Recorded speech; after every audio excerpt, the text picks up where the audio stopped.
भी रिएक्शन की जो स्पीड है वो इंक्रीज की जा सकती है। कैसे? By increasing concentration. डिपेंड करती है पार्टिकल के साइज के ऊपर, यानी कि इनके डायमीटर। हम इस क्वेश्चन की ट्रिक बताते हैं आपको कि सॉल्व कैसे करने हैं, उसका स्क्रीनशॉट जरूर लीजिएगा। और मैं इसको आपको सॉल्व करना, छोटी चीजें हैं जो आपको एग्जाम में कंफ्यूज कर देंगे और आपको पता भी नहीं लगेगा। Concentration of enzyme, concentration of chemical kinetics, एक ऐसा टॉपिक जो 12th से लेके मास्टर लेवल तक के हर एक एग्जामिनेशन में one of the most important topic रहा है। एक ऐसा टॉपिक जिसने मेडिकल बैकग्राउंड के स्टूडेंट्स को खासकर डराया होता है, चाहे वो 12th नीट एग्जामिनेशन हो या फिर HTET और CSIR नेट एग्जामिनेशन हो, क्योंकि यहां पर यूज होने वाला है थोड़ा सा बेसिक मैथमेटिक्स। इसीलिए ये टॉपिक इतना ज्यादा डरावना है नहीं जितना इसे बना दिया गया है। खैर, हमारी HTET बुल सीरीज में हम यही काम करने वाले हैं कि इस टॉपिक का डर आपके मन से निकल जाए और आपको पता लगे कि एक्चुअल में आपको कहां से इस टॉपिक को प्रिपेयर करना है, किस लेवल का आपको इस टॉपिक को प्रिपेयर करना है और किस तरीके शॉर्ट ट्रिक्स की हेल्प से आप इस टॉपिक के क्वेश्चंस को टाइम मैनेजमेंट के साथ सॉल्व कर सकते हैं। मैं R Kaushik on the behalf of Padhaku Bachcha welcomes you again on the bull series of HTET 2024। सबसे पहले बात करते हैं आज तक chemical kinetics over the years HTET examination में कितना इंपॉर्टेंट रहा है। तो हमने एक डाटा एनालिसिस तैयार किया है ताकि आपको यह पता लग जाए कि आपको इस टॉपिक पर मेहनत करने की जरूरत है तो कितनी ज्यादा जरूरत है। 2018 की अगर बात करें तो यहां से 2 क्वेश्चन पूछे गए, 19 में भी 2 क्वेश्चन पूछे गए और 2020 में यहां से 4 क्वेश्चन पूछे गए अकेले केमिकल काइनेटिक्स में आउट ऑफ 60। ओके, 2021 में फिर से 2 क्वेश्चन, 22 में 2 क्वेश्चन, 23 में फिर से 4 क्वेश्चन। अगर देखा जाए तो लास्ट 6 ईयर में एग्जामिनर ने एक ट्रेंड बनाया है 2 to 4। तो क्या हम ये कह सकते हैं कि 2024 में भी यहां से 2 क्वेश्चन आने वाले हैं? खैर, ये तो एक एम्बिग्यूटी वाला क्वेश्चन हो जाएगा। इसके अलावा दूसरा जो इंपॉर्टेंट टॉपिक है वो है इलेक्ट्रोकेमिस्ट्री। इलेक्ट्रोकेमिस्ट्री में over the year number of questions कहीं ना कहीं कंपैरेटिवली ज्यादा रहे हैं केमिकल काइनेटिक्स की बजाय। तो खैर, ये आज जो हमारा टॉपिक होने वाला है जिसे हम कंप्लीट करने वाले हैं 4 ऑप्शन बेस्ड हमारी सीरीज में, जिसमें हम सिर्फ आंसर नहीं ढूंढते बल्कि हम ढूंढते हैं एग्जामिनर किस तरीके से आपके लिए ऑप्शन सेट करता है, कैसे आपको कंफ्यूज करने की कोशिश करता है। तो नेक्स्ट टॉपिक हम जो करेंगे हमारी सीरीज में वो होगा इलेक्ट्रोकेमिस्ट्री। अगर आपको लगता है कि इलेक्ट्रोकेमिस्ट्री के अलावा कोई और टॉपिक है जो हमें पहले डिस्कस करना चाहिए तो आप कमेंट बॉक्स में हमें बता सकते हैं। श्योरली हम पहले वही टॉपिक कवर करने वाले हैं। हमारी इस सीरीज का मेन मोटो ये है कि आपको ये पता लग जाए कि आपको किस लेवल का सब्जेक्ट प्रिपेयर करना है, कहां से आपको प्रिपेयर करना है और किस तरीके से क्वेश्चन पूछे गए हैं। खैर, टाइम वेस्ट नहीं करते हैं, शुरू करते हैं हमारी सीरीज में। फर्स्ट क्वेश्चन 2020 से एक क्वेश्चन पूछा गया जिसमें पूछा गया कि अगर एक नॉन स्टोकियोमेट्रिक रिएक्शन हो जो कि आपको दी गई है 2A + B give rise to C + D और उसका एक्सपेरिमेंटल डाटा भी दिया गया है, तो आपको बताना है कि इनमें से कौन सा रेट ऑफ रिएक्शन को करेक्टली एक्सप्लेन करेगा। मैं आपको गारंटी देता हूं कि अगर आप इस वीडियो को पूरा देखते हैं तो आधा चैप्टर आपका यही रिवाइज हो जाएगा। आपको पता लगेगा कि चीजें आपको कहां से करनी है। लास्ट में हम एनालिसिस करेंगे कि कौन से टॉपिक इंपॉर्टेंट है और कौन से टॉपिक आपको स्पेसिफिकली प्रैक्टिस करने हैं, बजाय इसके कि आप पूरा चैप्टर प्रिपेयर करते रहें। एग्जाम फिर से ध्यान रखिएगा स्मार्ट वर्क से क्लियर होने वाला है, ना कि सिर्फ हार्ड वर्क से। अच्छा देखो, पहले ये क्वेश्चन है, पहले मैं आपको बताता हूं इस क्वेश्चन को सॉल्व कैसे करते हैं। जब हमारे पास एक्सपेरिमेंटल डाटा दिया गया हो और हमें यह पता करना हो कि कैसे कंसंट्रेशन को चेंज करने से रेट ऑफ रिएक्शन चेंज होती है, मतलब क्या है इस बात का? देखिए, किसी भी रिएक्शन की जो स्पीड है वो इंक्रीज की जा सकती है। कैसे? बाय इंक्रीजिंग कंसंट्रेशन, अमाउंट नहीं। आप लोगों के दिमाग में, चाहे आप बेशक MSc करके आए हो, मैं गारंटी देता हूं आपके दिमाग में क्या बना हुआ है कि अगर मैंने A ज्यादा डाल दिया तो रेट ऑफ रिएक्शन ज्यादा हो जाएगी, अगर मैंने B ज्यादा डाल दिया रेट ऑफ रिएक्शन ज्यादा हो जाएगी। क्योंकि हम ये कहते हैं कि रेट ऑफ रिएक्शन इंक्रीज करता है अमाउंट के साथ, कंसंट्रेशन के साथ। इसके लिए लॉ ऑफ मास एक्शन भी आया था जिसने कहा था कि rate of reaction is directly proportional to concentration of A raised to power their stoichiometric coefficient, concentration of B raised to power their stoichiometric coefficient। यानी कि इस रिएक्शन की स्पीड अगर हमें निकालनी होती तो हम लिखते A raised to power 2, B raised to power 1। लेकिन ये एक थ्योरेटिकल कंसेप्ट था। इस थ्योरी के हिसाब से एक्सपेरिमेंटल डाटा हमेशा मैच नहीं करता, इसीलिए एक नया लॉ आया जिसे हम बोलते हैं रेट लॉ एक्सप्रेशन, जिसने कहा कि रेट ऑफ रिएक्शन एक्चुअल में स्टोकियोमेट्रिक नहीं बल्कि रियल कोफिशिएंट्स के ऊपर डिपेंड करता है, that is alpha and beta. और ये रियल कोफिशिएंट आपको पता लगते हैं एक्सपेरिमेंटल डाटा से, यानी कि रिएक्शन को देख के आप ये नहीं बता सकते, ये हमेशा एक्सपेरिमेंट बेस्ड होते हैं। और इसीलिए एक्सपेरिमेंट बेस के लिए ही हमें यहां पर डाटा दिया गया है कि हम इसे आसानी से सॉल्व कर सकें। तो सबसे पहले बात करते हैं कि अगर मुझे इसे सॉल्व करना हो तो मैं सॉल्व कैसे करूंगा। सबसे पहले हम इक्वेशन बनाएंगे। रेट क्या होता है? Rate K, that is rate constant, concentration of A raised to power alpha, concentration of B raised to power beta। हमारे पास जब A की कंसंट्रेशन 0.1 है, अल्फा मुझे नहीं पता है, और B की कंसंट्रेशन 0.1 है, तो हमारे पास रेट ऑफ रिएक्शन है 1.2 इंटू 10 रेज टू पावर -3। ये डाटा मैंने यहां से उठाया है, 1.2 इंटू 10 रेज टू पावर -3। एक इक्वेशन बन गई। इसके अकॉर्डिंग इक्वेशन क्या बन जाएगी? जब A की कंसंट्रेशन हमारे पास है 0.1 raise to power alpha, 0.2 raise to power beta, तो रेट ऑफ रिएक्शन है 1.2 इंटू 10 रेज टू पावर -3। और थर्ड इक्वेशन है 2.4 into 10 raise to power -3 when concentration of A is 0.2 and concentration of B is 0.1। Question कैसे कैसे modify हो सकता है next sessions में, पहले वो समझिए। अल्फा प्लस बीटा, इसी को हम क्या बोलते हैं? Order of reaction. लेकिन ये तो रटा हुआ है, सारी दुनिया ने रट लिया है भाई। वो आपसे क्या पूछेगा? वो आपसे पूछेगा order in respect to A, order in respect to B, यानी कि वो आपसे सिर्फ अल्फा या सिर्फ बीटा की वैल्यू पूछ सकता है। पहला चेंज जो इस क्वेश्चन में किया जा सकता है। सेकंड, फिलहाल वो रेट के बारे में पूछ रहा है। अब एक चीज देखिए, यहां पर B की कंसंट्रेशन चेंज की गई लेकिन रेट ऑफ रिएक्शन में कोई चेंज नहीं हुआ। इसका मतलब rate of reaction does not depend on B। B की वैल्यू से कोई फर्क हमारे पास नहीं पड़ने वाला है। तो कोई भी ऐसा ऑप्शन जिसमें B दिया गया है उसे हम कट कर देंगे। ठीक है, यहां पर ये प्रिंटिंग मिस्टेक है, ये B था।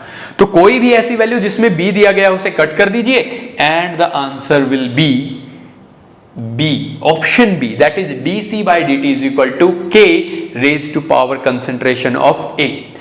ये तो हो गया बड़ा इजी क्वेश्चन जो बड़ी आसानी से सॉल्व हो गया। मोस्टली एग्जाम में ऐसा ही होता है। लेकिन अगर उसने दो ऑप्शन ऐसे बना दिए जिसमें मान लो कि वो एक ऑप्शन कर दे K A raised to power 2, कुछ ऐसा भी तो हो सकता है, क्योंकि हम इस सीरीज में मेनली यही कर रहे हैं कि एग्जामिनर कर क्या सकता है, क्योंकि सेम क्वेश्चन तो रिपीट होने वाला है नहीं, होगा तो कहीं ना कहीं कुछ चेंज होगा।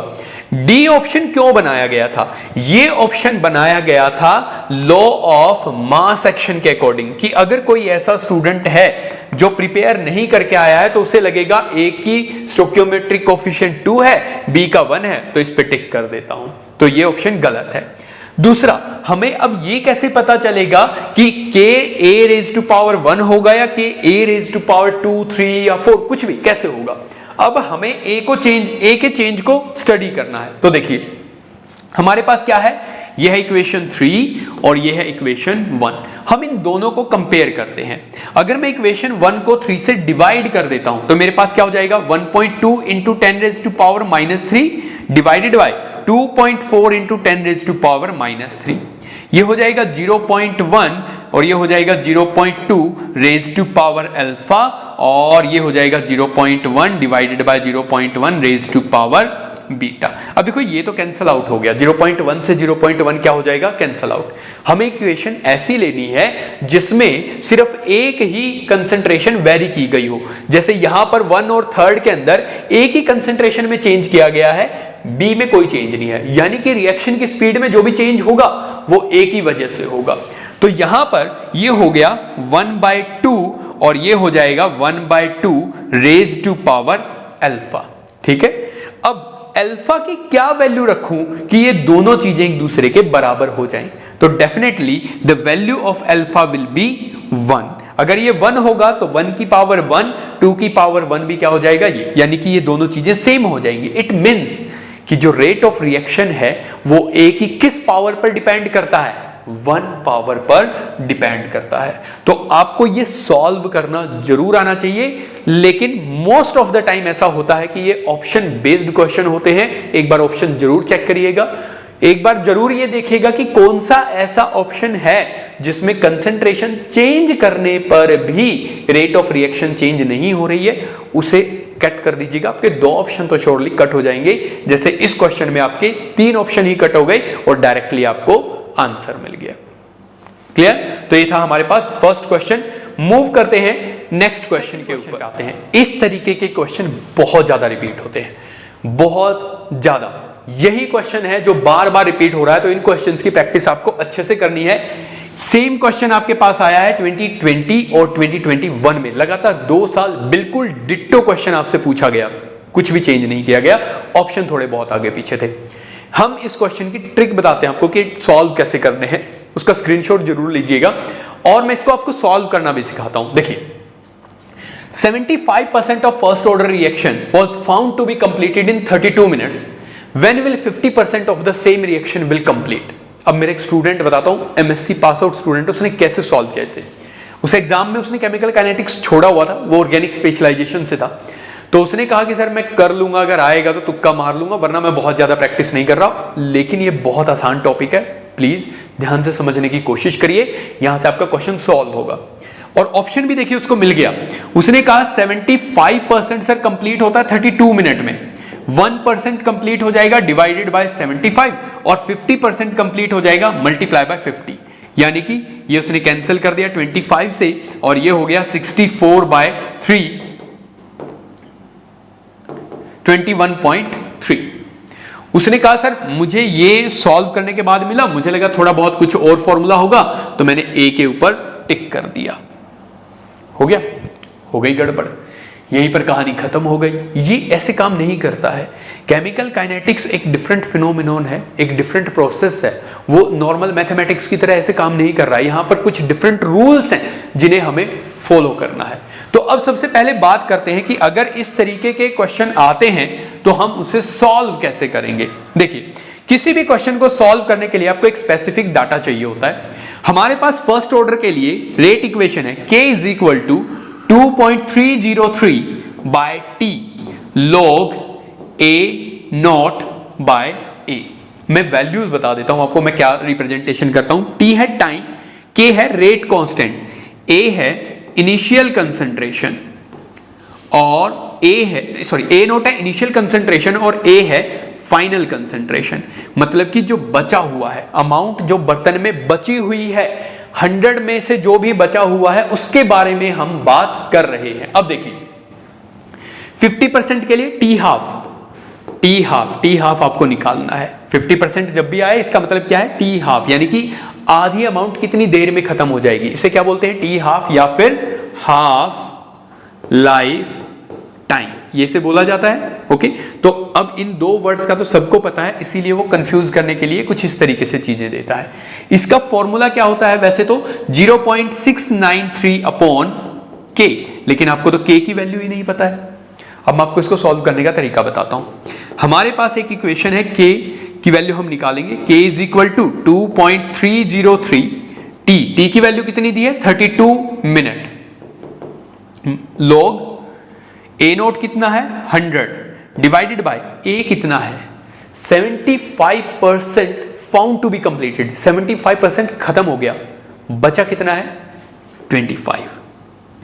एक तो ये गड़बड़ बहुत ज्यादा होती है, लोग ये कंफ्यूज रहते हैं कि यहां 75 लिखूं या 25। जो खत्म हो गया वो रेट ऑफ रिएक्शन कैसे डिसाइड करेगा, वो तो प्रोडक्ट में कन्वर्ट हो गया। जो कंटेनर में बचा हुआ है वही रिएक्शन की स्पीड के ऊपर फोकस कर रहा है। तो अगर आप इसे कैंसिल आउट करेंगे तो ये हो जाएगा log 4। क्लियर? अब दूसरा देखिए, K की वैल्यू हमारे पास आ गई। अब मैं इसे कंप्लीट सॉल्व नहीं करता, मैं इसे कभी भी ऐसे नहीं करता। मैं क्या करता हूं, इसके लिए भी इक्वेशन लिखता हूं। टी हाफ के लिए K is equal to 2.303 by T half log ये हमेशा 100 रहेगा और t हाफ 50% के लिए निकालना है, यानी कि ये log 2 रहेगा हमेशा। ये भी k की वैल्यू है, ये भी k की वैल्यू है, इन दोनों को इक्वल पुट कर दीजिए तो हमारे पास क्या हो जाएगा 2.303 by t half log 2 is equal to 2.303 by 32 log 4। 2.303 से ये कैंसल आउट हो जाएगा। हमें किसकी वैल्यू निकालनी है, टी हाफ की। मैं उधर ले जाता हूं तो t 1/2 will be equal to किसके इक्वल हो जाएगा, इसे तो मैं उधर ले गया क्योंकि ये यहां डिवीजन में था तो उधर मल्टीप्लीकेशन में हो जाएगा। ये इधर आएगा 32 multiply by log 2 divided by log 4। अब सॉल्व कर दीजिए 32। log 2 की वैल्यू कितनी होती है 0.3, log 4 की वैल्यू कितनी होती है 0.6। सॉल्व करेंगे, आंसर आ गया, आंसर आ गया 16 मिनट। दोबारा देखिए प्लीज ध्यान से सुनिए, हमें क्या करना होता है जब भी 50% के लिए पूछता है तो हमें सबसे पहले k की वैल्यू चाहिए, उसे सॉल्व करना होता है। लेकिन अगर आप यहां पर इस इक्वेशन को, मोस्टली स्टूडेंट ये करते हैं, वो क्या करते हैं इस इक्वेशन को सॉल्व कर लेते हैं 32 मिनट वाली को और फिर यहां k की वैल्यू रख देते हैं। ये सॉल्व करना मुश्किल हो जाएगा। आप इसको भी इसी टर्म में कन्वर्ट कर दीजिए। ये हो गया, सारी वैल्यू एक दूसरे से क्या हो जाएंगी, कैंसल आउट हो जाएंगी और सिर्फ log वैल्यूज बचेंगी। अब आ गया log, क्या होता है log। देखिए मैं आपको एक बड़ा सिंपल सा तरीका बताता हूं ताकि आपको log वैल्यू समझ में आ जाए, खासकर अगर आप बायो बैकग्राउंड से हैं। जब आप कहते हैं कि आपके पास 2 डजन बनाना है तो आप इसे कैसे सॉल्व करते हैं, आप इसे दो तरीके से सॉल्व करते हैं, 12 प्लस 12, ठीक है, सॉरी कितना है 2 डजन बनाना, 12 प्लस 12 यानी कि आपके पास कितने हैं 24 बनाना। या फिर आप एक और तरीका कर सकते हैं 12 multiply by 2 that is 24। Answer आपका सेम रहा। ये प्लस एक मैथमेटिकल टूल है, ये मल्टीप्लिकेशन एक मैथमेटिकल टूल है, एक ऐसा टूल जो आपको किसी कैलकुलेशन के फाइनल रिजल्ट तक जाने में हेल्प करता है और ये आपको आता है। ऐसे ही कॉम्प्लेक्स इक्वेशंस को सॉल्व करने के लिए हमारे पास एक टूल है जिसे हम बोलते हैं log वैल्यू। और log के कुछ रूल्स हैं, जैसे प्लस के मल्टीप्लिकेशन के कुछ रूल हैं, ऐसे log के भी कुछ रूल हैं यार। क्या रूल है, log m upon log n अगर आपको दिया गया हो तो आप इनकी वैल्यूज रख के डिवाइड कर सकते हैं, या फिर कुछ ऐसा हो log m बाय n तो इसका एक और तरीके से सॉल्व कर सकते हैं log m minus log n। अगर log m multiply by n हो तो आप इसे लिख सकते हैं log m plus log n। Point ये है कि log वैल्यू कैसे पता करें। देखो बड़ा सिंपल सा है, आपको वैल्यू पता होनी चाहिए फर्स्ट 10 डिजिट्स की, क्योंकि यही आपको यूज होने वाली है। बिल्कुल अगर कभी याद ना आए तो मैं एक नॉर्मल सा तरीका बताता हूं। अगर मान लो कि कोई x नंबर दे दे, मान लो log 2 ही आ गया तो इसकी वैल्यू क्या होगी 0.3। अगर log 3 आ गया तो 0.47, मतलब कि जो वैल्यू होगी उससे 1 या 2 आगे होगा। जैसे log 4 है, इसकी होती है 0.6 होती है। कहने का मतलब ये है कि log 2 है तो 0.33 है तो 0.47, 4 है तो 0.6। तो आप बेसिक सा आइडिया रखिए, वो वैल्यू आप रखिए और आपकी इक्वेशन बड़ी आसानी से सॉल्व हो जाएगी। क्लियर। तो आई होप आपको ये क्वेश्चन समझ में आया हो कि आप किस तरीके से इस क्वेश्चन को सॉल्व नहीं करेंगे, जो मैंने आपको बताया, जो मेरे स्टूडेंट ने गलती की। ये फॉर्मूला आप रटते हैं लेकिन ये फॉर्मूला इस क्वेश्चन में टाइम कंज्यूमिंग बना देता है, इसलिए दोनों इक्वेशंस को पुट करिए और दोनों को कैंसल आउट कर दीजिएगा, वो बेहतरीन तरीका रहेगा। फिर भी आपके लिए एक शॉर्टकट मैंने बनाया है, इसका स्क्रीनशॉट ले लीजिए। इसका स्क्रीनशॉट रखिएगा। आपको एग्जाम में अगर x% दे कि 90% खत्म होता है भाई टी टाइम में, बताओ 50% कितनी देर में खत्म होगा, तो क्या करना है 0.3 से मल्टीप्लाई। अगर 80% दे तो 0.43 से, 75 दे तो 0.5 से, यानी कि हाफ टाइम कर देना, जो कि मैंने अभी किया भी है। देखो आंसर कितना आया था 32 से 16 आ गया था, तो 75, 70 के लिए ये, 60 के लिए ये, 25 के लिए ये, 99% अगर दिया हो तो ये। कहने का मेरा मतलब है कि आप इसका एक स्क्रीनशॉट रखिएगा। अगर बाय चांस एग्जाम में मिलेगी यही वैल्यूज, मोस्टली आपको यही वैल्यूज जो हैं दी जाती हैं, तो आपको ये हेल्प कर सकती है शॉर्ट ट्रिक। एक बार जाने से पहले, एग्जाम में जाने से पहले बस आपको इसे रिव्यू करना है। अगर आपको लगे कि आपको हेल्प होगा तो प्लीज इसका इसका स्क्रीनशॉट जरूर रखिएगा। चलिए नेक्स्ट मूव करते हैं थर्ड क्वेश्चन पे। For the first order reaction time required for this completion of reaction is how many times the required for 50%। आ गया ना, वही क्वेश्चन है, बिल्कुल सेम डिट्टो क्वेश्चन 29 में पूछा गया। लेकिन इस बार उसने ये नहीं पूछा कि अगर मेरी कोई रिएक्शन x% 100 मिनट में खत्म हो रही है तो 50% बताओ कितनी देर में होगी। नहीं, उसने पूछा ये जितना भी टाइम ले रही है ये बताओ उससे कितने गुना कम टाइम, ज्यादा टाइम में ये 50% कंप्लीट होगा। तो जैसा कि मैंने आपको अभी बताया था, आपको बिल्कुल सेम तरीका लगाना है। k की वैल्यू हो जाएगी 2.303 बाय t log, क्या हो जाएगा, कितना कंप्लीट हो रहा है 99.9, यानी कि 100 डिवाइडेड बाय 0.1। इस पर फिर से फोकस करिएगा 0.1। और दूसरा इक्वेशन क्या हो जाएगा 2.303 बाय t हाफ log, ये कितना हो जाएगा 100 बाय 50, यानी कि ये तो हमेशा log 2 रहने वाला है। क्लियर हो गया। दोनों इक्वेशंस को इक्वल पुट कर दीजिएगा, ये इससे कैंसिल आउट हो जाएगी क्योंकि दोनों के लिए k की वैल्यू तो सेम है। अच्छा, इसे मैं क्या लिख सकता हूं, इसे 1/10 भी तो लिख सकता हूं 0.1 को। ये 10 ऊपर जाएगा तो 1000 हो जाएगा, यानी कि मेरे पास हो जाएगा 1/t log 10 raised to power 3, और वहां पर हो जाएगा log 2 divided by t half. चलो कर दो, t हाफ को इधर ले आता हूं, t 1/2 डिवाइडेड बाय t, और ये हो जाएगा log 2 divided by log 10 raised to power 3। I hope ये आपको यहां तक क्लियर हो रहा है। log 2 की वैल्यू अभी हमने देखा था कितनी है 0.3, log 10 raised to power x, log 10 raised to the power x किसके इक्वल होता है, x के इक्वल होता है। log 10 raised to the power x किसके इक्वल होता है, x के। तो इसकी वैल्यू कितनी हो जाएगी 3 हो जाएगी। इस पॉइंट को हटाने के लिए मैंने यहां 0 लगा दिया, कितना आ गया 1/10, कितना आ गया 1/10। सो इसकी जो रेशियो रहेगी वो कितनी रहेगी 10 टाइम्स। एक बार ध्यान दीजिए 10 टाइम्स, ये देखो, ये हमने पिछली शॉर्ट ट्रिक में भी किया है।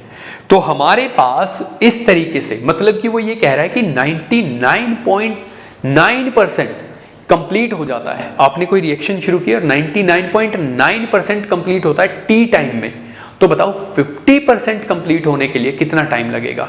10 टाइम्स टाइम लगेगा, 10 टाइम्स लेस टाइम लगेगा। इस तरीके से आपसे क्वेश्चन पूछा गया था।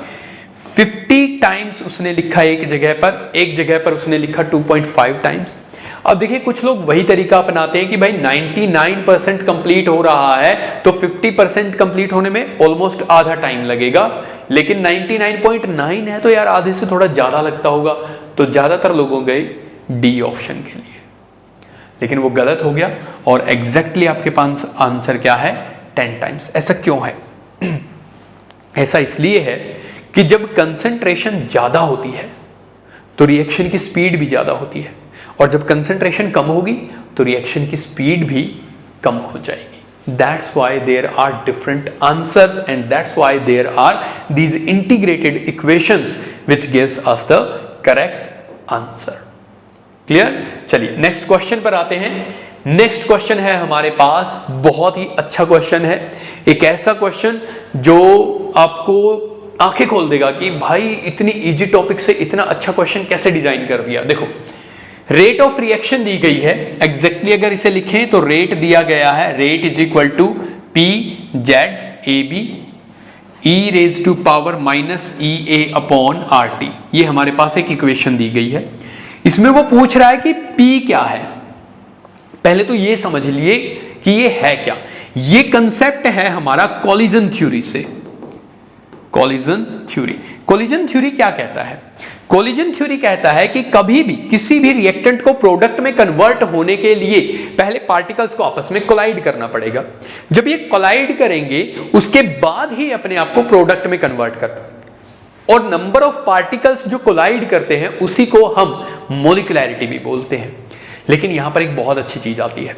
किसी ने कहा कि अगर आप ये थ्योरी दे रहे हैं तो गैसेस के बारे में बात करते हैं। गैसेस के पार्टिकल्स में नंबर ऑफ कोलिजन इतने ज्यादा होते हैं कि गैसेस की reactions with in fractions complete हो जानी चाहिए, लेकिन मोस्ट ऑफ द रिएक्शंस की अगर आप बात करें ऐसा नहीं हो रहा है। नाइट्रोजन हाइड्रोजन मिलकर अमोनिया बनाते हैं, हाइड्रोजन और ऑक्सीजन गैस मिलकर वाटर बनाते हैं, लेकिन इनमें से कोई सी भी रिएक्शन फास्ट नहीं है। लेकिन कोलिजन थ्योरी के अकॉर्डिंग ये रिएक्शंस बड़ी जल्दी हो जानी चाहिए थी। तो इसमें थोड़ी मॉडिफिकेशंस की गई। पहली मॉडिफिकेशंस की गई कि जब भी ए और बी आपस में कोलाइड करेंगे तो इस कोलिजन के बाद इन्हें एक मिनिमम एनर्जी बैरियर, जिसे हम एक्टिवेशन एनर्जी कहते हैं, उसे क्रॉस करना पड़ेगा। अगर कोलिजन के बाद इनकी एनर्जी एक्टिवेशन एनर्जी से कम रहती है तो ये प्रोडक्ट में कन्वर्ट नहीं हो पाएंगे। लेकिन इसके बावजूद रिएक्शन की स्पीड थ्योरेटिकल डाटा और प्रैक्टिकल डाटा से मैच नहीं कर रही थी। तो एक दूसरा फैक्टर दिया गया कि एक प्रॉपर ओरिएंटेशन भी होनी चाहिए। प्रॉपर ओरिएंटेशन का मतलब क्या है? प्रॉपर ओरिएंटेशन, जैसे मैं एक ऑर्गेनिक केमिस्ट्री का एग्जांपल लेके बताता हूं। मान लो कि ये मेरे पास कार्बन है, हाइड्रोजन है, यहां पर CH3 है, यहां पर मान लो Cl है, और यहां पर मान लो कि कोई भी मान लो H जुड़ा हुआ है। यहां पर पार्शियली नेगेटिव चार्ज है और कार्बन के ऊपर पार्शियली पॉजिटिव चार्ज। अगर न्यूक्लियोफाइल इस डायरेक्शन से आएगा तो नेगेटिव चार्ज को रिपेल करेगा और रिएक्शन नहीं होगी। यानी कि ये कोलाइड तो किए लेकिन वो एक प्रॉपर ओरिएंटेशन में नहीं थे। लेकिन यही न्यूक्लियोफाइल अगर बैक साइड से अटैक करता है तो ये आसानी से क्लोरीन को बाहर निकाल सकता है, because these two molecules are now in proper orientation. यानी कि एक दूसरे की प्रॉपर ओरिएंटेशन में आने की वजह से रिएक्शन ने अपने आप को प्रोडक्ट में कन्वर्ट किया। तो पी जो फैक्टर आया वो किसकी वजह से आया? ये आया हमारे पास, ये किसको रिप्रेजेंट कर रहा है? पी हमारे पास। तो ये दोनों चीजें ZAB, ये है हमारे पास कोलिजन फ्रीक्वेंसी कि कितने पार्टिकल्स ए और बी के आपस में कोलाइड करते हैं with a minimum energy, that is activation energy that cross over that minimum energy barrier. तो P हमारे पास क्या है? क्या ये कोलिजन फ्रीक्वेंसी है? नहीं।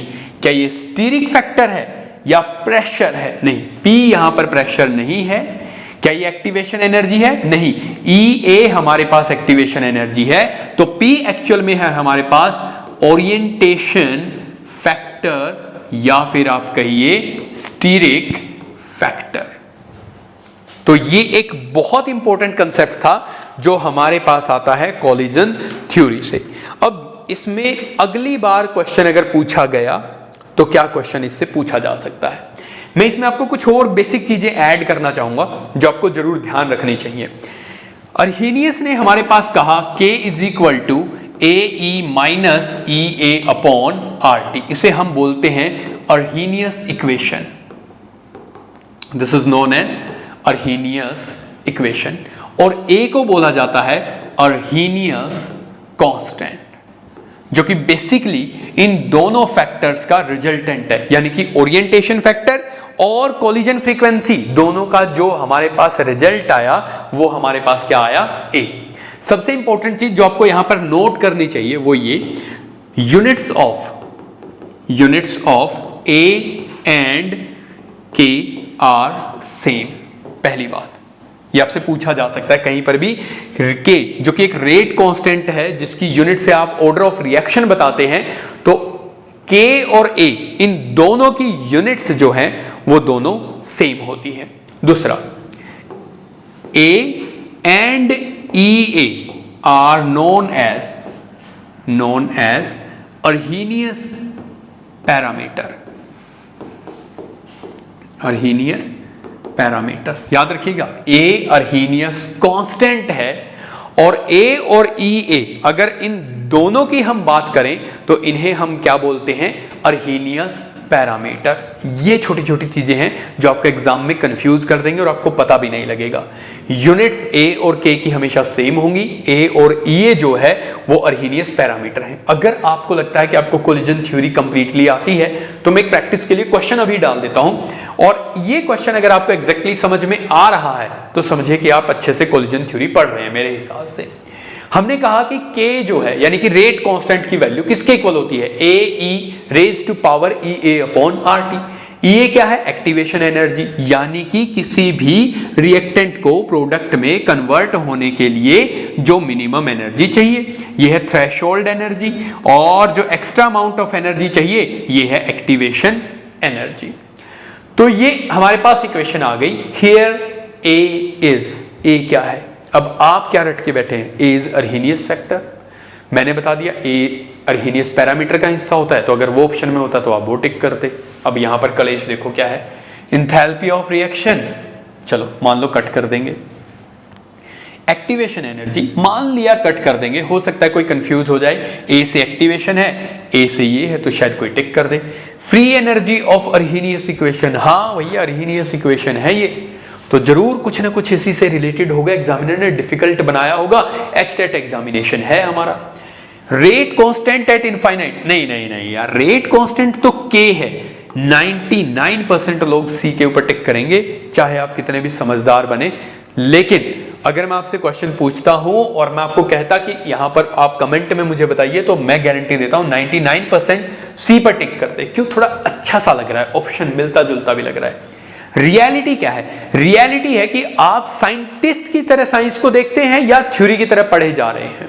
देखो इसे सॉल्व करिए, k is equal to A E minus E A upon R T. Infinite temperature अगर मैं लेता हूं तो ये वैल्यू पूरे की पूरी वैल्यू क्या हो जाएगी?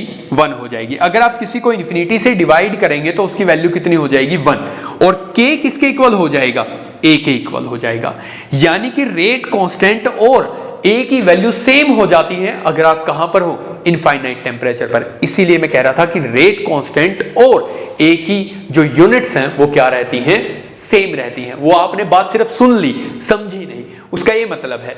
तो ये ऑप्शन गलत है and the exact answer for this question is D. मैं फिर से कह रहा हूं, इस सीरीज में हर चीज के ऊपर फोकस करिए जो मैं आपको बता रहा हूं। इससे आपको यह पता लगेगा कि जो चीज आप पढ़ चुके हैं उसमें से क्वेश्चन किस तरीके से बन सकता है, और जो चीज आपने नहीं पढ़ी है उसमें क्या आपको अभी पढ़ना है, किस तरीके के क्वेश्चन से आपको मॉडिफाई करके एग्जामिनर डाल सकता है। आई होप आपको यह क्वेश्चन जरूर समझ में आया होगा। नेक्स्ट क्वेश्चन पर आते हैं। The average rate of reaction given is this minute then the rate of production of NO2 is. एक ऐसा क्वेश्चन जिसमें बहुत सारे स्टूडेंट्स को डाउट रहता है, क्या रेट ऑफ रिएक्शन है, क्या रेट ऑफ प्रोडक्शन है, रेट ऑफ डिसअपीयरेंस क्या है, रेट ऑफ अपीयरेंस क्या है। बहुत इंपॉर्टेंट टॉपिक है। अगर इंपॉर्टेंस समझनी है तो आप ये देख सकते हैं 29, 20, 21 तीनों साल रिपीटेड क्वेश्चन है, डिट्टो क्वेश्चन, बिल्कुल सेम क्वेश्चन। तो सोच के देखिए, इसका मतलब स्टूडेंट इसे सॉल्व करके नहीं आ रहे हैं, तभी एग्जामिनर इतना बुलंद हौसले के साथ इस क्वेश्चन को बार बार ऐड कर रहा है। अब यही चीज मैं आपको समझाने वाला हूं, ध्यान से समझिएगा। मान लो कि एक रिएक्शन है जिसमें मैं कहता हूं कि 2A plus 3C give rise to 2B plus D। चलो जो भी मैंने लिख दिया मैं इसी के अकॉर्डिंग सॉल्व कर देता हूं। तो रेट ऑफ रिएक्शन क्या होती है?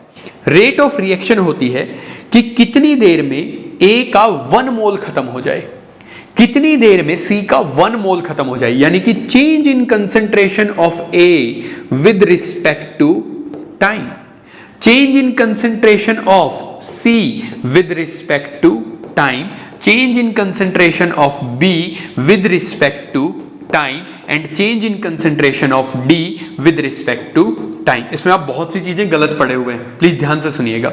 मैं इनको इक्वल पुट करना चाहता हूं क्योंकि अकेला A तो प्रोडक्ट में बदल नहीं सकता, अकेला C भी प्रोडक्ट में नहीं बदल सकता। A और C दोनों जब मिक्सअप होंगे तभी हमारे पास क्या बनेगा? प्रोडक्ट बनेगा। तो ये बहुत जरूरी है कि दोनों एक साथ खत्म हो। लेकिन एक और चीज है, इनके जब A के जब 2 मोल खत्म होंगे तो C के उस टाइम पर कितने मोल खत्म हो जाएंगे? 3। यानी कि मैं इनकी रेट को ऐसे कंपेयर नहीं कर सकता। तो मैंने कहा चलो ऐसा करते हैं, 1 मोल के हिसाब से निकाल देते हैं कि A का 1 मोल कितनी देर में खत्म होगा या B का 1 मोल कितनी देर में बनेगा और D का 1 मोल। तो 1 मोल के हिसाब से मैंने बता दिया, ये मेरे पास क्या हो गई? Rate of reaction. ये कुछ इस तरीके से है कि एक एथलीट है, वो पॉइंट यहां से भागता है और यहां पहुंच जाता है, 100 मीटर पहुंचता है वो मान लो 10 सेकंड में, मैंने मान लिया भाई। एक दूसरा एथलीट है, वो भाग रहा है और वो पहुंचता है 200 मीटर, 200 मीटर वो कवर करता है।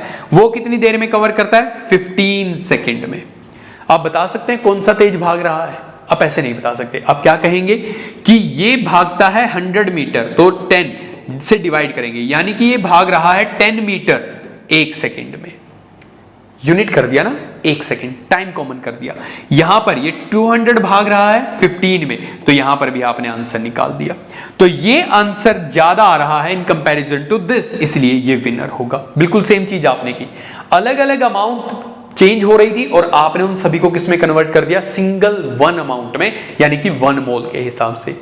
यानी कि 1 मोल ए का कितनी देर में चेंज होगा, डी का कितनी देर में चेंज होगा। इनके आगे आप माइनस साइन लगाते हैं, क्यों लगाते हैं, ये भी क्वेश्चन पूछा गया है, ये नेट में पूछा गया क्वेश्चन है, मैं आपको क्लियर करता हूं। ये नीट में भी पूछा गया क्वेश्चन है। सब कहते हैं कि इसके आगे नेगेटिव साइन इसलिए लगाया जाता है क्योंकि रिएक्टेंट की कंसंट्रेशन डिक्रीज होती है। गलत है भाई, गलत है ये बात। अगर आप ये कह रहे हैं ना कि यहां पर नेगेटिव साइन इसलिए लगाया गया क्योंकि रिएक्टेंट की कंसंट्रेशन डिक्रीज हो रही है, तो ये सरासर गलत पॉइंट है। यहां पर नेगेटिव साइन इसलिए लगाया गया क्योंकि ये जो वैल्यू है डी ए, ये है change in concentration, initially finally, final minus initial, क्योंकि रिएक्टेंट की कंसंट्रेशन कम हो रही है तो फाइनल माइनस इनिशियल करने पर ये नेगेटिव आंसर आएगा। और कभी भी किसी चीज की रेट नेगेटिव नहीं हो सकती, इसीलिए उसे पॉजिटिव करने के लिए, टू क्लियर और टू मेक रेट पॉजिटिव, आपने यहां पर क्या लगाया है, नेगेटिव साइन। बेशक आपको इलॉजिकल लगे, लेकिन क्वेश्चन आया हुआ है नेट में भी, नीट में भी, और सब जगह गलत हुआ है। जिसने भी यह लिखा है कि रिएक्शन की में रेट डिक्रीज हो रही थी रिएक्टेंट की, इसलिए नेगेटिव साइन है, नहीं लॉजिकल है यार, ये तो बात भी लॉजिकल है कि आप कह रहे हैं कि रिएक्टेंट की कंसंट्रेशन डिक्रीज हो रही है, रेट निकाल रहा हूं मैं स्पीड, उसकी वैल्यू पॉजिटिव आएगी। दूसरा पॉइंट, दूसरे पॉइंट पर आते हैं कि रेट ऑफ फॉर्मेशन या रेट ऑफ अपीयरेंस क्या होता है। देखो मैं कह रहा हूं कि 2a + 3b रिएक्ट कर रहे हैं c + 2d बनाने में, मैंने एक नई इक्वेशन लिख दी। इसका मतलब क्या है, ये ढेर है मेरे पास a का और ये ढेर है मेरे पास b का, ठीक है। देखो मैं कहता हूं कि a के 2 मोल खत्म हो गए, ये 2 मोल थे a के जो खत्म हो गए, उसी टाइम पर b के कितने मोल खत्म हो गए, 3 मोल। तो a का जो ढेर है उसमें से ये अमाउंट कम हो रही है और b के ढेर में से ये अमाउंट कम हो रही है। तो रेट ऑफ डिसअपीयरेंस यानी कि ढेर में से कितना खत्म हो रहा है 1 सेकंड में। इस बार टाइम क्या होगा, कॉमन। जब आप रेट निकालेंगे तो आप अमाउंट कॉमन रखेंगे, इसीलिए मैंने सबको स्टोइकियोमेट्रिक कोफिशिएंट से डिवाइड कर दिया ताकि 1 मोल के लिए निकाला जा सके। लेकिन जब रेट ऑफ डिसअपीयरेंस, प्लीज ध्यान से सुनिएगा, जब रेट ऑफ डिसअपीयरेंस यानी कि रिएक्टेंट और रेट ऑफ अपीयरेंस या फिर प्रोडक्शन यानी कि प्रोडक्ट के लिए पूछी जाए कि कितना बन रहा है, तो उसमें आप 1 मोल के लिए नहीं निकालेंगे, उसमें आप टाइम कॉमन कर देंगे कि 1 सेकंड में, 1 मिनट में या यूनिट टाइम में कितना ढेर खत्म हो रहा है, कितना कम हो रहा है। जैसे हमारे पास इसके लिए रेट ऑफ इक्वेशन क्या हो जाएगा, change in concentration with respect to time divided by 1/2 will be equal to change in concentration of B with respect to time divided by 1/3। ये है रेट। लेकिन अगर कोई कहे A का ढेर बताओ भाई, टाइम कांस्टेंट करो ना कि अमाउंट, तो हमारे पास क्या हो जाएगा, change in concentration of A with respect to time will be equal to 2 divided by 3 change in concentration of B with respect to time। दोनों के आगे माइनस साइन रहेगा। तो ये जो चीज है ये है हमारे पास रेट ऑफ डिसअपीयरेंस, यानी कि 1 सेकंड में कितनी ढेर में से अमाउंट खत्म हो रही है, कितनी ढेर में से अमाउंट खत्म हो रही है। मोल, 1 मोल नहीं, पहले हम ये पढ़ रहे थे 1 मोल ए का कितनी देर में खत्म हो रहा है, 1 मोल बी का कितनी देर में खत्म हो रहा है। अब हम पढ़ रहे हैं 1 सेकंड में, 1 मिनट में, 1 यूनिट टाइम में ढेर में से कितना खत्म हो रहा है। तो ये डिफरेंस है रेट ऑफ अपीयरेंस और डिसअपीयरेंस का, किससे, रेट ऑफ रिएक्शन से। तो सिंपली आप कह सकते हैं कि किसी भी रेट ऑफ रिएक्शन को अगर उसके स्टोइकियोमेट्रिक कोफिशिएंट से मल्टीप्लाई कर दें तो रेट ऑफ अपीयरेंस या डिसअपीयरेंस आ जाएगी। ये मेरे पास क्या है, रेट ऑफ डिसअपीयरेंस।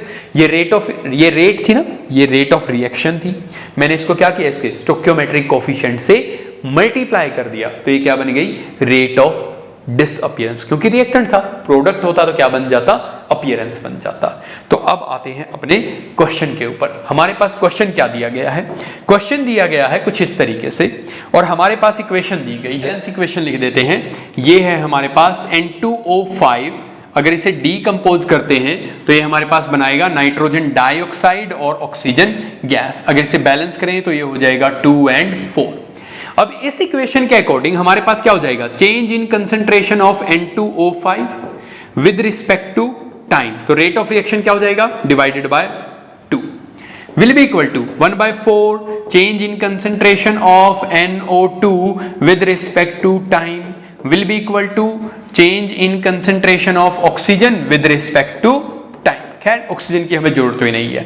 क्या दिया गया है, the average rate of reaction, यही तो है हमारे पास रेट क्या है हमारे पास, यही तो है।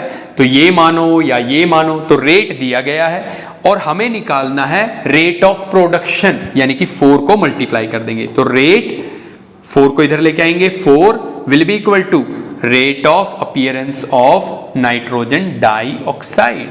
तो रेट कितना है, 6.79 इंटू 10⁻⁴ मल्टीप्लाई करिए 4 से। जब आप इसे सॉल्व करेंगे, अगर आप इसे सॉल्व करते हैं, एवरेज रेट हमें दिया गया है और हमें प्रोडक्शन का बताना है, तो सॉल्व करेंगे तो ये हो जाएगा 2 पॉइंट समथिंग, जिसमें भी है देखो 6 4 जा 2.4 समथिंग बनेगा ऑलमोस्ट। तो हमारे पास आंसर बनेगा C, that is 2.72 into 10⁻⁻3। ठीक है, वो -4 है, ये -4 है, ये माइनस जो है ये प्रिंटिंग मिस्टेक है, तो ये थोड़ा बोर्ड का इश्यू रहता है भाई। तो ये -3 जो है हमारा क्या हो जाएगा, आंसर हो जाएगा जब आप इसे सॉल्व करेंगे, क्योंकि जब आप इसे मल्टीप्लाई करेंगे तो 24 होगा, पॉइंट हटाने के लिए 10⁻³ हो जाएगा। तो इस तरीके से हमारे पास ये क्वेश्चन सॉल्व होगा। नेक्स्ट क्वेश्चन पर चलते हैं।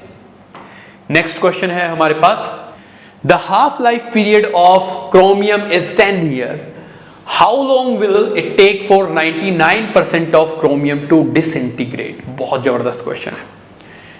क्या कह रहा है कि आपने क्रोमियम को डिसइंटीग्रेट किया है, ठीक है।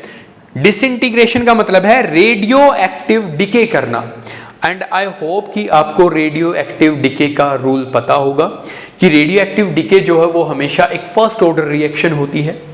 तो हमने क्रोमियम को डिसइंटीग्रेट किया है, हाफ लाइफ पीरियड 10 ईयर, यानी कि अगर आपके पास क्रोमियम जितना भी हो 50% रह जाएगा कितने साल में, 10 साल में। आपको ये बताना है 99% डिसइंटीग्रेट होने में कितना टाइम लगाएगा।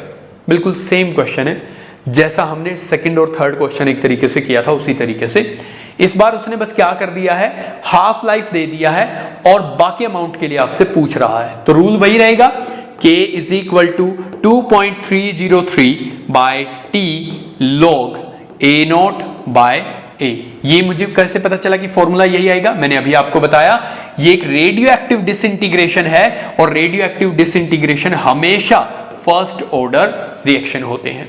तो दूसरा क्या हो जाएगा, K is equal to 2.303, T half दिया हुआ है 10 मल्टीप्लाई बाय लॉग, ये कितना हो जाएगा 100/50 हम करेंगे, T हाफ का मतलब ये था, यानी कि ये log 2 रहेगा।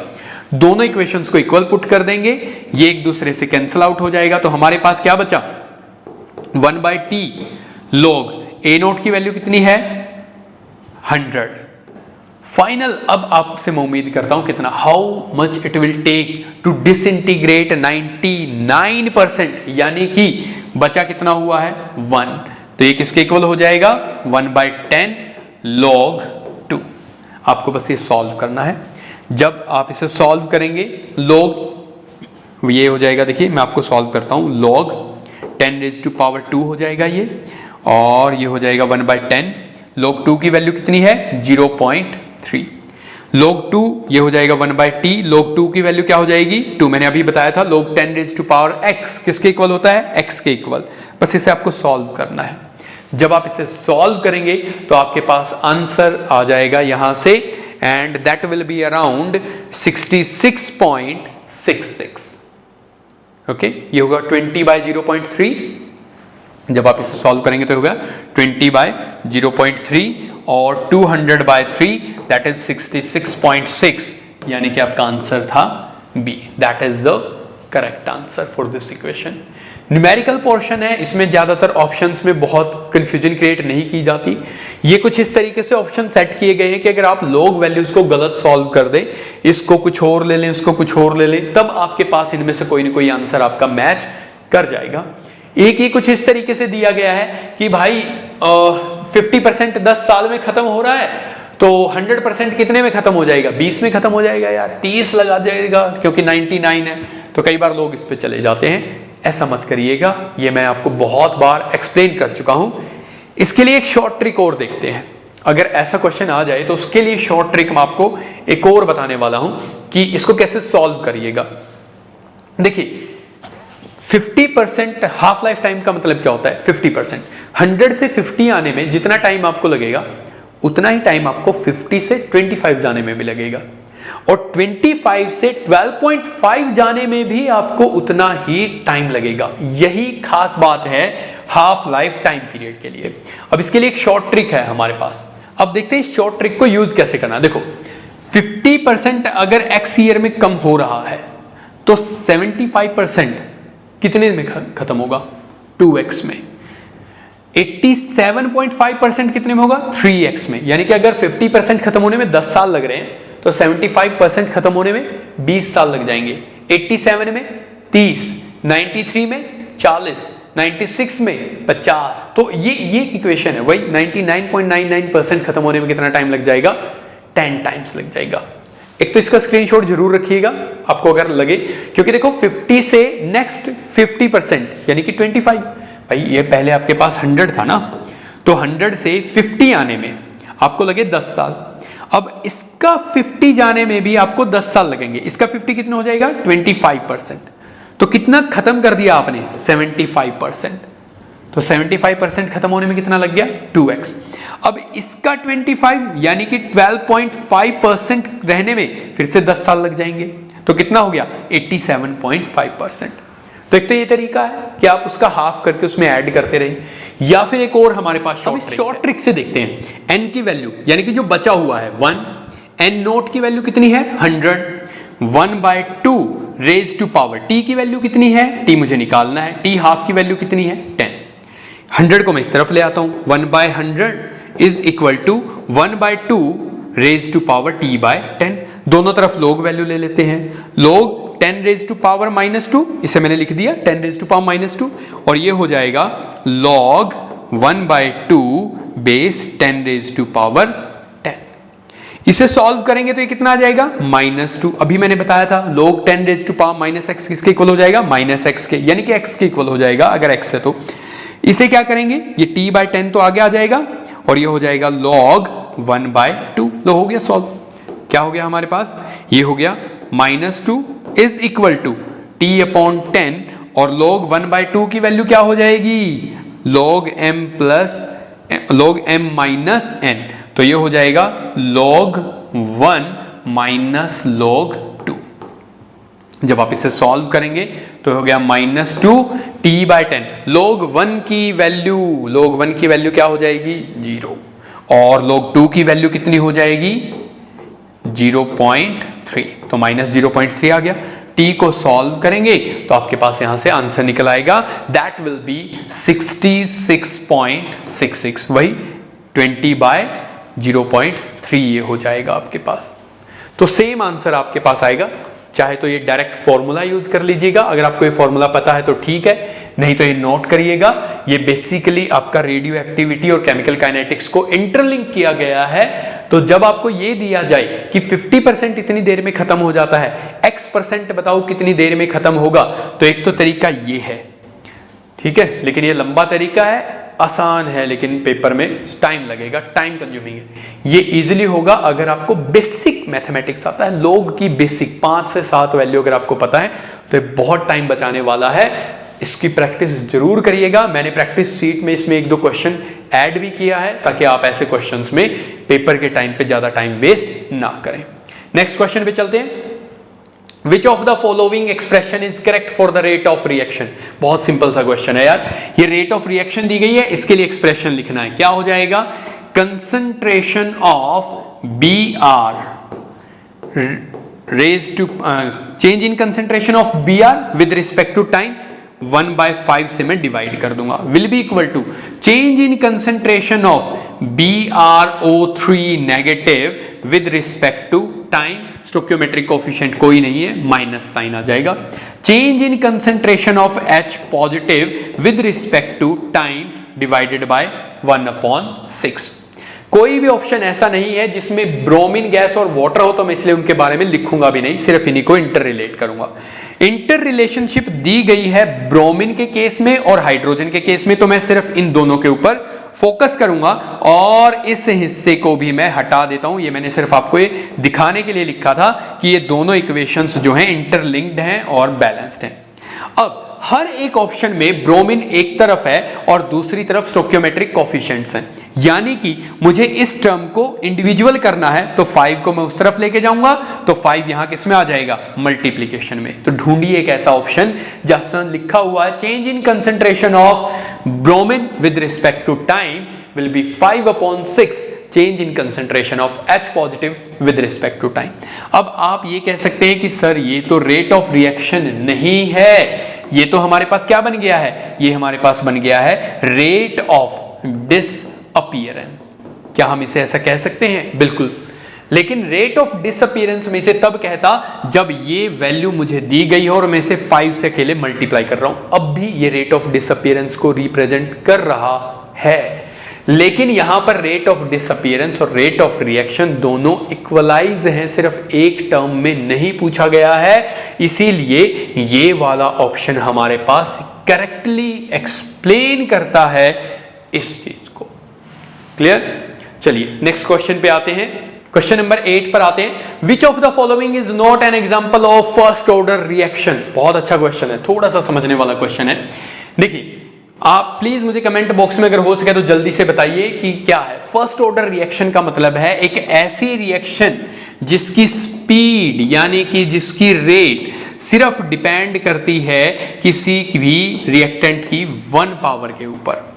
ओके, तो आपको ये बताना है कि कौन सी ऐसी रिएक्शन है जो 1 पावर के ऊपर डिपेंड करता है। Which of the following is not an example of first order reaction? Not an example. तो ज्यादातर स्टूडेंट सोचेंगे कि यहां पर भैया 2 है, यहां पर भी 2 है, तो ऑब्वियसली इन दोनों में से ही कोई होगा।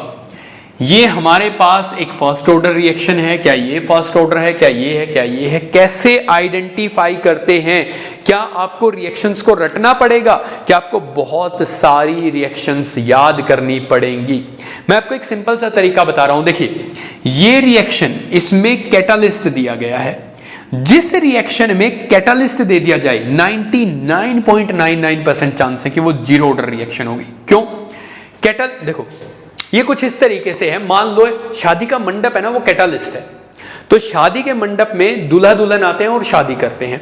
मान लो कि 4 जोड़े खड़े हुए हैं, एक मंडप है, एक मंडप में एक बार में एक जोड़ा ही बैठ सकता है। तो उन चारों में से किसी को कितनी भी जल्दी हो शादी करके घर भागने की, लेकिन रेट ऑफ रिएक्शन यानी कि स्पीड ऑफ शादी डिपेंड्स ऑन अवेलेबिलिटी ऑफ मंडप। जब मंडप में से एक जोड़ा निकलेगा तभी दूसरे की शादी होने वाली है। कैटालिस्ट ऐसा ही करता है। कैटालिस्ट यही काम करता है, वो सरफेस प्रोवाइड करता है रिएक्शन को होने के लिए। इस बात से कोई फर्क नहीं पड़ता कि रिएक्टेंट की कंसंट्रेशन कितनी है, फर्क इस बात से पड़ता है कि क्या कैटालिस्ट के पास अवेलेबल साइट है। तो इसीलिए वो कौन से ऑर्डर की रिएक्शन हो जाती है? जीरो ऑर्डर की रिएक्शन हो जाती है। ये तीनों रिएक्शन फर्स्ट ऑर्डर की रिएक्शन है। ये है रेडियो एक्टिविटी।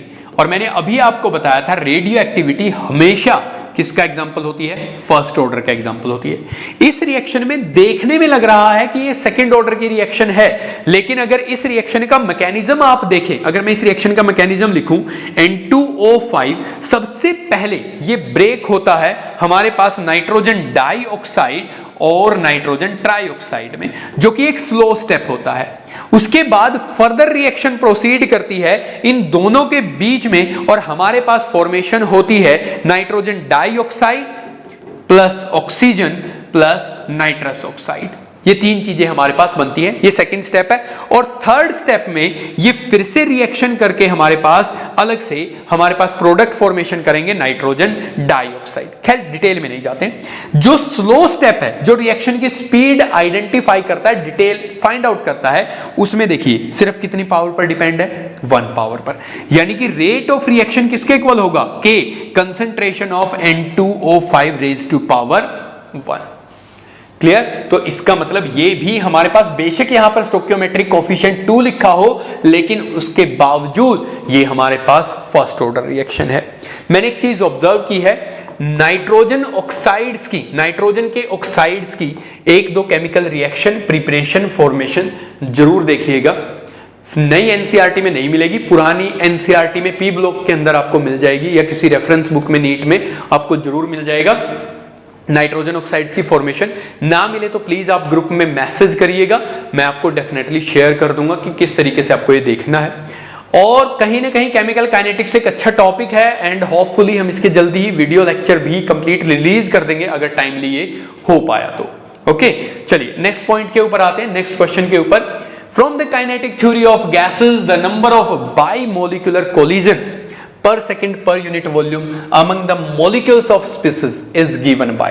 क्या कह रहा है? इस क्वेश्चन को देख के ना ज्यादातर लोगों को लगा था भाई ये तो पढ़ा ही नहीं कभी जिंदगी में, ये तो आएगा ही नहीं समझ में, ये तो है क्या, ये तो कॉलेज लेवल का क्वेश्चन आ गया यार, मैंने तो प्रिपेयर ही नहीं किया, मुझे तो लगा था HTET 11th-12th लेवल के क्वेश्चंस को ही कवर करता है, क्या मुझे अब कॉलेज लेवल की केमिस्ट्री पढ़नी चाहिए? नहीं पढ़नी है भाई, कहीं बेकार में कॉलेज लेवल की केमिस्ट्री उठा के बैठ जाओ।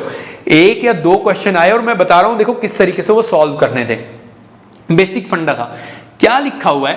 कह रहा है कि काइनेटिक थ्योरी ऑफ गैसेस, ये कंटेनर है, ये कह रहा है कि इसके अंदर जो पार्टिकल्स हैं वो आपस में कोलाइड करेंगे, और वो जो कोलिजन है वो डिपेंड करता है वॉल्यूम कितना है। वॉल्यूम ज्यादा होगा, नंबर ऑफ पार्टिकल कम होंगे तो ऑब्वियसली कोलिजन कम हो जाएंगे। टाइम पे भी डिपेंड करता है, 1 घंटे में ज्यादा कोलिजन होंगे भाई, 1 मिनट में कम कोलिजन होंगे। तो आपको बताना है कि किस चीज पर डिपेंड करता है।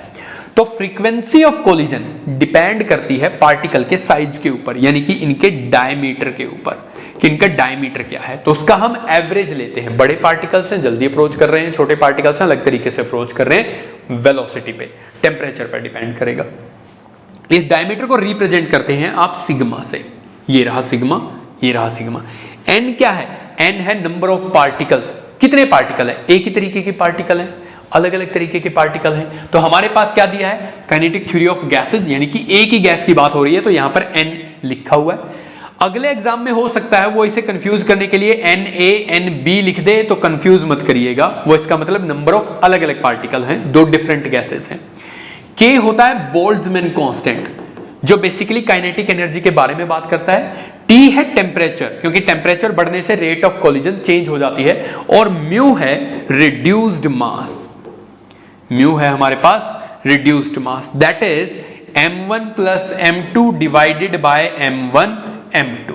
यानी कि 2 गैसेस आपके पास हैं और उनके मास के बारे में, सॉरी उल्टा कर दिया मैंने, m1 m2 divided by m1 plus m2, ठीक है, ये होता है रिड्यूस्ड मास। तो ये डिपेंड करता है पार्टिकल कितना भारी है, पार्टिकल कितना छोटा है, टेम्परेचर कितना है, काइनेटिक एनर्जी कितनी है, इस बात पे। तो डायरेक्ट एक छोटा सा फॉर्मूला हमारे पास था ये। इसमें उसने क्या किया, एक बार दोनों का स्क्वायर रखा, यहां स्क्वायर रूट रखा, यहां से दोनों का स्क्वायर हटा दिया, इसमें दोनों का स्क्वायर रखा, यहां से स्क्वायर रूट हटा दिया, और इसमें से सारी चीजों को उसने हटा दिया। जो जेन्युइन फॉर्मूला है इसके लिए वो है ये वाला 2n स्क्वायर सिग्मा स्क्वायर, यानी कि इन दोनों का स्क्वायर होगा, डायमीटर है ये, प्लीज ध्यान रखिएगा, 8 pi kT upon mu raise to power 1/2। इस फॉर्मूले से हमारे पास हम ये पता कर सकते हैं, ये बेसिकली कोलिजन फ्रीक्वेंसी है कि कितनी आसानी से पार्टिकल कोलाइड करेंगे।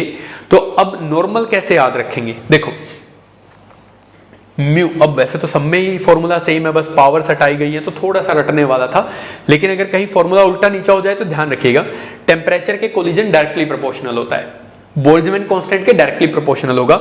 म्यू रिड्यूस मास, अगर वजन ज्यादा होगा तो रेट ऑफ कोलिजन कम हो जाएगी, मोटे आदमी कम टकराएंगे, पतले आदमी ज्यादा भागेंगे ज्यादा टकराएंगे, यानी कि म्यू के इनवर्सली प्रोपोर्शनल होता है। ये चीज थोड़ी सी याद रखने वाली थी जो आपको पता होनी चाहिए। चलिए नेक्स्ट क्वेश्चन पे आते हैं।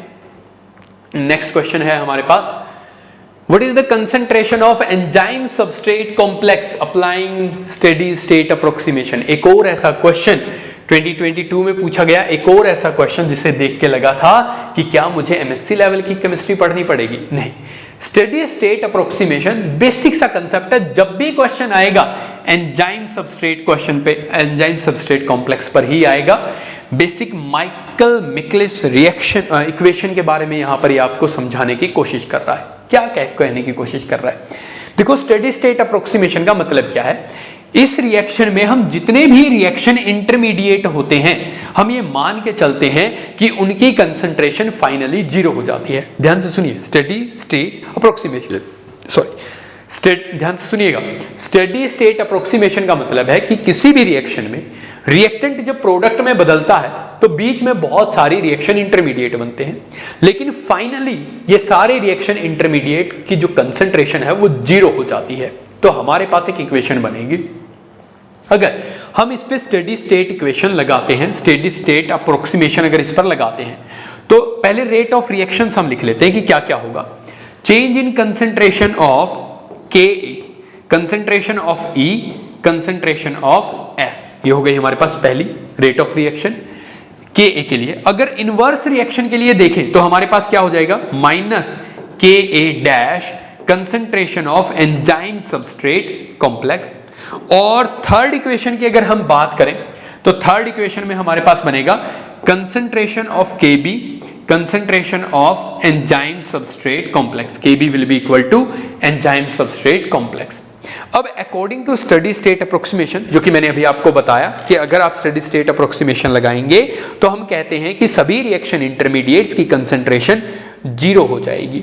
तो हमारे पास क्या इक्वेशन बनेगा, हमारे पास इक्वेशन बनेगी K A concentration of E, concentration of S, यानी कि एंजाइम और सबस्ट्रेट कितना आपने लिया था, minus concentration of Ka dash, sorry, Ka and concentration of enzyme substrate complex minus Kb raised to power concentration of, Kb multiply by concentration of enzyme substrate, और ये सारा किसके इक्वल हो जाएगा, जीरो के इक्वल। यही हमारी स्टेडी स्टेट अप्रोक्सीमेशन कहती है।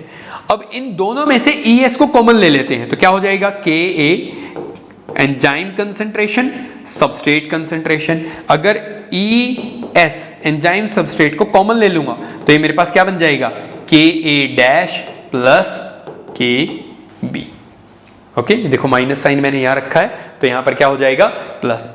बस सिंपली सॉल्व कर दो यार, इसे सिंपली क्या करना है, आपको सॉल्व करना है। हमें क्या बताना था, कंसंट्रेशन, किसकी कंसंट्रेशन बतानी है, एंजाइम सबस्ट्रेट कॉम्प्लेक्स की। किसकी बतानी है, एंजाइम सबस्ट्रेट कॉम्प्लेक्स की, यानी कि इस टर्म को एक तरफ रखिए, बाकी सबको अलग कर दीजिए। तो हमारे पास क्या बनेगा, मैं इस चीज को यहां से थोड़ा सा हटा रहा हूं, तो हमारे पास देखो क्या बन जाएगा, K A concentration of enzyme, concentration of substrate will be equal to enzyme substrate multiply by K A dash plus K B. तो एंजाइम सबस्ट्रेट कॉम्प्लेक्स की वैल्यू क्या हो जाएगी, K A concentration of enzyme, concentration of substrate divided by K A dash plus K B. ये हमारे पास क्या हो जाएगा, आंसर हो जाएगा। मैं फिर से एक बार आपको एक चीज बता देता हूं, स्टेडी स्टेट अप्रोक्सीमेशन ये कहती है कि जब भी कोई रिएक्शन होगी तो उसमें प्रोडक्ट फॉर्मेशन के अलावा जितने भी रिएक्शन इंटरमीडिएट होंगे उनकी कंसंट्रेशन जीरो हो जाएगी। तो मैंने इनके लिए इक्वेशन लिखी, उस सबको जीरो के इक्वल पुट कर दिया और उन सबको ऐड कर दिया, तो मेरे पास ये इक्वेशन बन गई। इस इक्वेशन में मैंने सिंपली एंजाइम सबस्ट्रेट कॉम्प्लेक्स को एक तरफ रखा, बाकी सबको एक तरफ कर दिया, तो मेरे पास फॉर्मूला आ गया। और इसे मैच कर लीजिए, आई थिंक हमारा आंसर हो जाएगा second will be the answer. ठीक है, दैट इज हम क्वेश्चन। नेक्स्ट क्वेश्चन पर आते हैं, that is 11th। The half life of a reaction is doubled as the initial concentration of the reactant is doubled, what is the order of reaction. ये एक और ऐसा क्वेश्चन है जिसके लिए आपको थोड़ा सा डिटेल में चीजों को पढ़ना पड़ेगा, जो मैं आपको बताना चाहूंगा कि आपको कैसे याद करना है, किस तरीके से प्रैक्टिस करनी है। और अभी हम बात करने वाले हैं कि कौन से टॉपिक हमारे पास यहां पर सबसे इंपॉर्टेंट बन रहे हैं। देखिए, सबसे पहले आप ये समझिए कि इसने कहा है कि अगर आप reaction, if the half of a reaction is doubled, half life of a reaction is doubled as the initial concentration double, मतलब अगर आप अमाउंट बढ़ाओगे तो हाफ लाइफ टाइम भी बढ़ रहा है। ऐसा किसके लिए हो रहा है?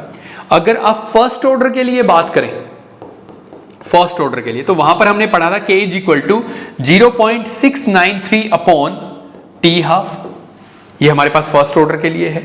अगर जीरो ऑर्डर के लिए हम बात करें, जीरो ऑर्डर के लिए अगर देखा जाए तो जीरो ऑर्डर के लिए हमारे पास टी हाफ किसके इक्वल होता है? टी हाफ, कोई प्लीज कमेंट में जरूर आप ये चीजें मेंशन करिएगा मुझसे पहले। तो ये होता है हमारा initial concentration divided by 2k। और सेकंड ऑर्डर का और देख लेते हैं एक बार, इन तीनों का तो आपको जरूर पता होना चाहिए। टी हाफ, प्लीज मैं फिर से उम्मीद करता हूं कि आप मुझे कमेंट बॉक्स में जल्दी से बताएंगे कि ये क्या है। तो सेकंड ऑर्डर के लिए होता है ये 1 अपॉन k a नॉट, जहां पर a नॉट है हमारा इनिशियल कंसंट्रेशन। अब फर्स्ट ऑर्डर के तो फॉर्मूले में ही नहीं है इनिशियल कंसंट्रेशन, यानी कि ये तो फर्स्ट ऑर्डर हो ही नहीं सकता। सेकंड ऑर्डर के फॉर्मूले में टी हाफ जो इनिशियल कंसंट्रेशन है उसके इनवर्सली प्रोपोर्शनल है, मतलब अगर आप कंसंट्रेशन बढ़ाएंगे ना तो हाफ लाइफ टाइम कम हो जाएगा। जीरो ऑर्डर के केस में क्या है, जो टी हाफ यानी कि हाफ लाइफ टाइम और इनिशियल कंसंट्रेशन ये दोनों एक दूसरे के डायरेक्टली प्रोपोर्शनल है। तीनों फॉर्मूले जरूर याद करिएगा। तो इसमें डायरेक्टली प्रोपोर्शनल है और यहां पर भी वही हो रहा है। अगर आप रिएक्टेंट की कंसंट्रेशन डबल कर रहे हैं तो उसका हाफ लाइफ टाइम भी डबल हो रहा है। इसका मतलब order of the reaction is zero order reaction. मैं फिर से कह रहा हूं, इसके लिए मैं ग्रुप में एक और स्क्रीनशॉट मैं आपके साथ शेयर करूंगा। एक पूरी लिस्ट है जिसमें मैंने ग्राफ और सारे फॉर्मूले मेंशन कर दिए हैं।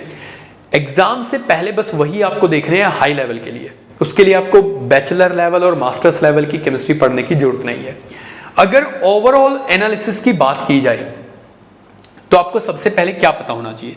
आपको जीरो, फर्स्ट और सेकंड ऑर्डर, इन तीनों के लिए हाफ लाइफ टाइम का और इंटीग्रेटेड रेट इक्वेशन, यानी कि दोनों चीजें आपको पता होनी चाहिए। क्वेश्चन जो भी आएगा इजी आएगा। दूसरा, आपको अगर केमिकल काइनेटिक्स का क्वेश्चन सॉल्व करना है जो कि बड़ा आसान रहने वाला है, प्लीज घबराइएगा मत। लॉग वैल्यूज याद करिएगा 1 से 10 तक की, और बेसिक लॉगरिथम को एक्सप्लेन करना सीखिए। बेसिक, बहुत ज्यादा डिफिकल्ट नहीं होने वाला है। दूसरा, केमिकल काइनेटिक्स में ग्राफ के साथ साथ आपको एक चीज और इनिशियली एनालाइज करनी है कि ज्यादातर क्वेश्चंस आ रहे हैं 75% फिनिश हो गया है तो x% बताओ कितनी देर में खत्म होगा, 90% खत्म हो गया, यानी कि हाफ लाइफ टाइम से रिलेटेड क्वेश्चन बहुत ज्यादा आ रहे हैं। हर साल रिपीटेड मोड में क्वेश्चंस आ रहे हैं जो कि हमने ऑब्जर्व भी किया। तो प्लीज इन टॉपिक्स को खासकर प्रिपेयर करिएगा। और अगर आपको वीडियो लेक्चर्स की इसमें हेल्प चाहिए कि हाँ हमें केमिकल काइनेटिक्स के वीडियो लेक्चर चाहिए, तो भी आप प्लीज कमेंट करिएगा। साथ के साथ कमेंट करिएगा कि नेक्स्ट कौन सा टॉपिक आप चाहते हैं। अगर आप कमेंट में नहीं बताएंगे तो ऑब्वियसली मैं इलेक्ट्रोकेमिस्ट्री के नेक्स्ट वीडियो ऐड करने वाला हूं। अगर आप बताते हैं कि हमें उससे पहले ये टॉपिक चाहिए तो आई होप मैं जल्दी ही उस टॉपिक को प्रिपेयर करूंगा। बुल सीरीज को अच्छे से प्रिपेयर करिए, अच्छे से क्वेश्चंस प्रैक्टिस करिए। जिस दिन भी आप ये वीडियो देखें उससे नेक्स्ट डे ही आपकी जिम्मेदारी है ये कि आप उस कंटेंट को जरूर प्रिपेयर करें। असाइनमेंट जो 15 to 20 क्वेश्चंस रहते हैं प्रैक्टिस के लिए, उसे जरूर सॉल्व करिए। डेफिनेटली आपको एग्जाम में यहीं से क्वेश्चन मिल जाएंगे। Thank you so much, have a nice day.